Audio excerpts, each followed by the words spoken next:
Nous sommes ici à Gier-sur-Seine, nous sommes sur les pelouses sèches du Bar-Sécanais. C'est un endroit magnifique sur lequel il y a un secteur privilégié où on a une biodiversité incroyable.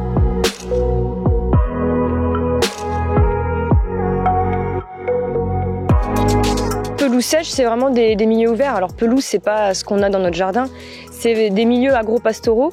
Et sur ces sites-là, en fait, on va retrouver des espèces vraiment afféodées à ces milieux. Les papillons, les criquets, aussi tout ce qui est floristique. Souvent, les gens connaissent plus les orchidées, mais il y a aussi d'autres espèces vraiment rares dans la région ou rares aussi même au niveau de la France.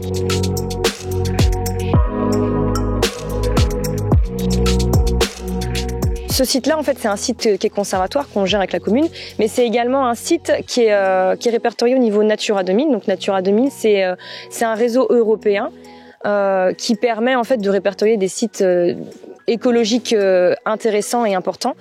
Et nous, ça nous sert aussi d'outil pour pouvoir mener à bien des opérations.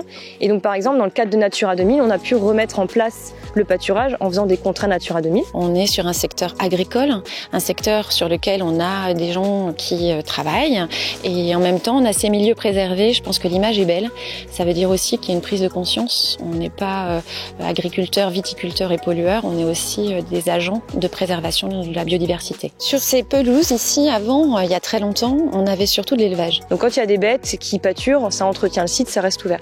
Le problème, c'est que il y a plus rien eu de fait depuis des années. Et donc en fait, le site s'embroussaille. Le souci qu'on a actuellement, c'est cette invasion que l'on a de pins qui ont tendance à coloniser toutes ces espèces. Et depuis maintenant 5 ans, on fait une opération aussi pain de Noël, un sapin pour la biodiversité.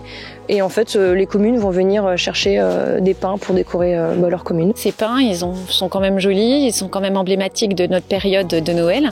Et on a des communes à décorer. C'est pour ça qu'on a fait le choix, nous, de se dire, plutôt que d'aller acheter des sapins du commerce, peut-être venez vous servir ici sur les pelouses sèches. Ça sera une belle action, une bonne action, et en même temps ça permet de favoriser le contexte local et l'animation locale. Même si c'est pas une grosse quantité, ça va être l'affaire de 300 pins. Ça permet de faire connaître le site à toutes les communes qui sont alentours, de les sensibiliser en se disant voilà, si on coupe, c'est pas parce qu'on coupe que c'est mal pour la biodiversité, mais là c'est montrer qu'il y a une problématique et qu'on profite entre guillemets de cette problématique pour faire bénéficier aussi les communes en se disant ça vous permet d'avoir des pins à titre gratuit et ça nous permet de pas avoir à brûler en fait ces pins, qui soient recyclés d'une manière sympathique et utile pour beaucoup quoi. Et donc ça a été monté en projet de se dire la communauté de communes se charge du contact avec les communes, de savoir combien ils veulent de pins et de mettre à disposition 2 agents qui vont venir faire la coupe. Donc on vient prélever les pins avec plusieurs remorques en fonction de nos besoins. Donc ici Fouchères, nous avons décidé de prendre une 50aine de pins et donc il y a des personnes spécialisées qui sont là pour choisir les pins de façon à pas prélever n'importe quoi.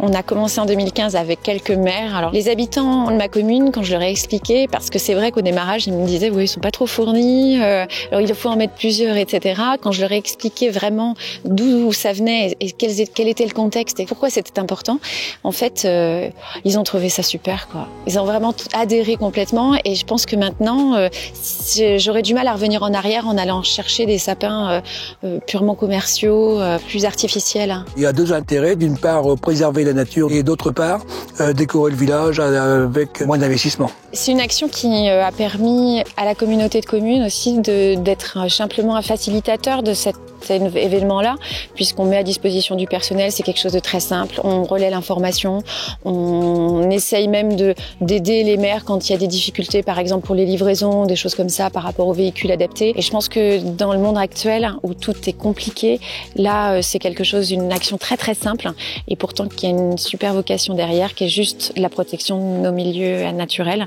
Donc je pense que c'était très bien de l'organiser comme ça et je pense que nos agents le font vraiment très bien. Et puis l'opération Sapin de Noël, elle a reçu aussi un prix Natura 2000, le prix coup de cœur du jury pour dire que ce qui se passe sur ces sites-là, c'est aussi intéressant. Et là, ça a été apprécié pour le côté entretien écologique et en même temps le côté social, échange avec le territoire.